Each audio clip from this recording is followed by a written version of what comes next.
So then, what we're doing? Well, we're looking at September 2019 in terms of data about goals being scored in the Premiership. Reason why I'm doing this is because I believe, you know, games are won with goals. Okay, so studying the goal data is really important if you want to give yourself a little bit of advantage when trading the Premier League markets.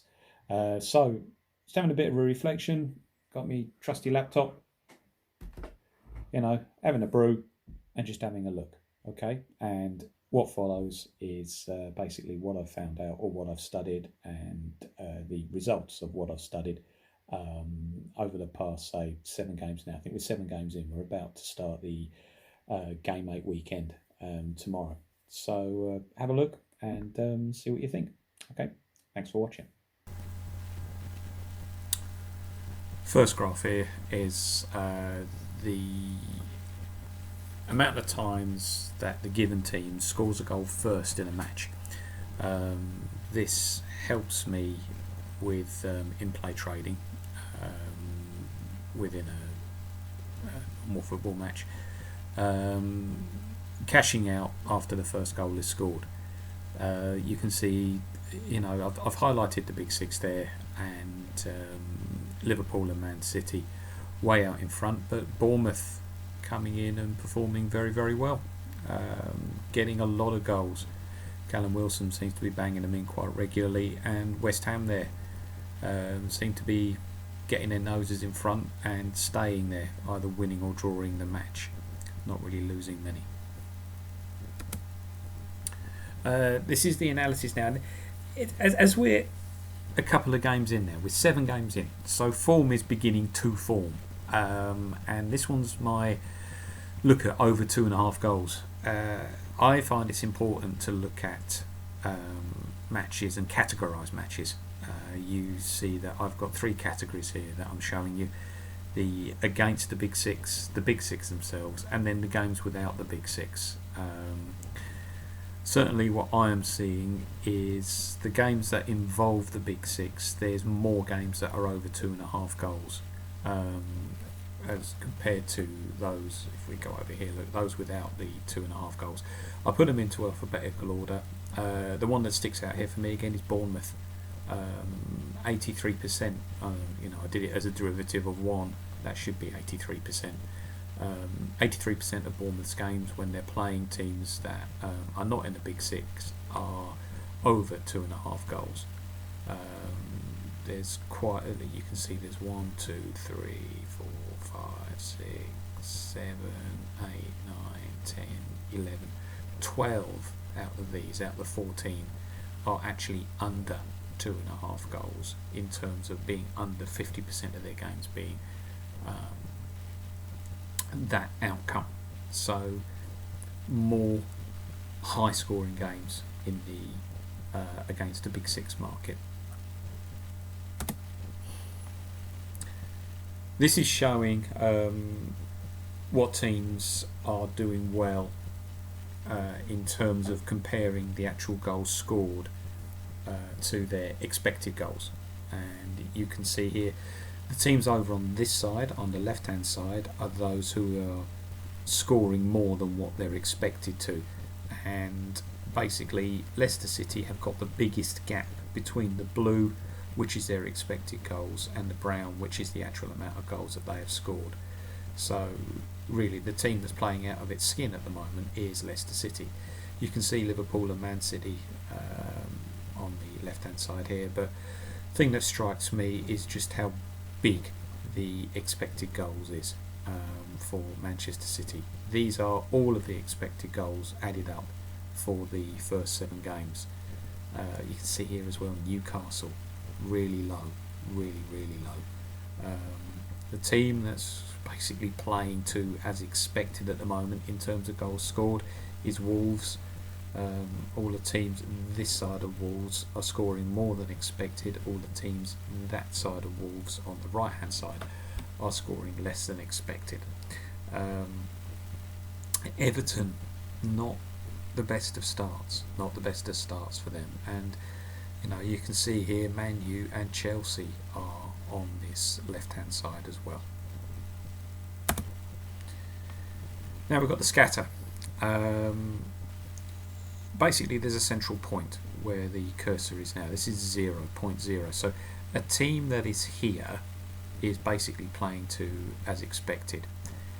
The x-axis along this part, I'm just identifying it along here, is the home games. So if they're above here, okay, above that x line, then what that means is that they're scoring more goals than expected in home games. So Aston Villa, Arsenal, Man City, Crystal Palace, Newcastle are scoring more goals than expected in home games. The line going up and down, so the vertical line, is the away. If you are on the right hand side of the away, you are playing above what is expected, and if you're on the left hand side, you're playing below. So really the quartile that you want to be in is this one here, top right, and you can see that many of the top performing teams, as you would expect, are in this top right quartile. This basically means that they are playing above what they are scoring more goals than what they're expected to at both home and away. Teams in this quartile here are not performing well really at all. Again, Watford, I identified those last month. They were up here last month. They slipped down to this part now. So really, is the new manager making a difference? Not really. Again, Everton, worrying start for them. But Leicester doing well. Bournemouth again doing well, very well. But probably the team here is, again, you're looking at Liverpool, who seem to be justifying their position at the moment as top of the league. Looking at the goal times, this is good for in-play trading. The 10-minute period where you can trade the over/under 2.5 goals, 3.5 goals, 4.5 goals, depending on how many goals have been scored in the run-up to the time period that you've actually chosen. You can see here, if we take all games into account, it's the 31 to 40 minute section. Up the side here is the percentage of goals that are scored in this time frame. You can see round about half time, either side of half time is a very popular time at the moment, and the drive into the second half, okay, when teams are really trying to either put the game to bed or actually make a difference in the game. That certainly has come true. However, if we again categorise the games, this is when teams are playing against the big six. It seems that the second half goes a bit flat. It seems to be the first half is when the action actually happens.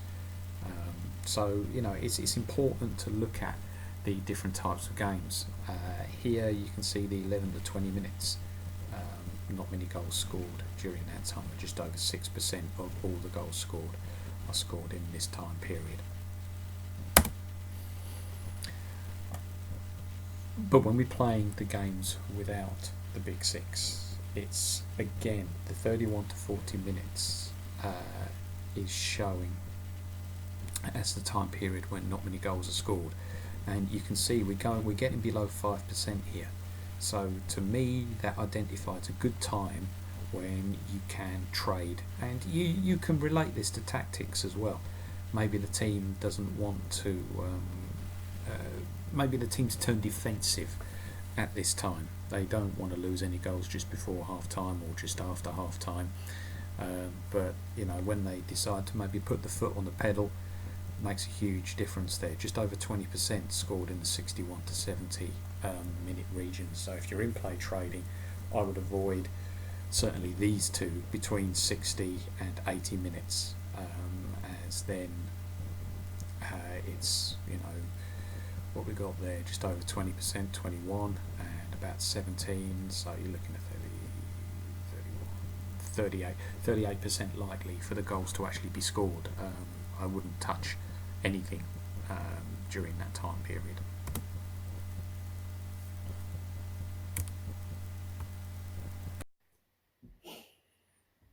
Hope you found that useful.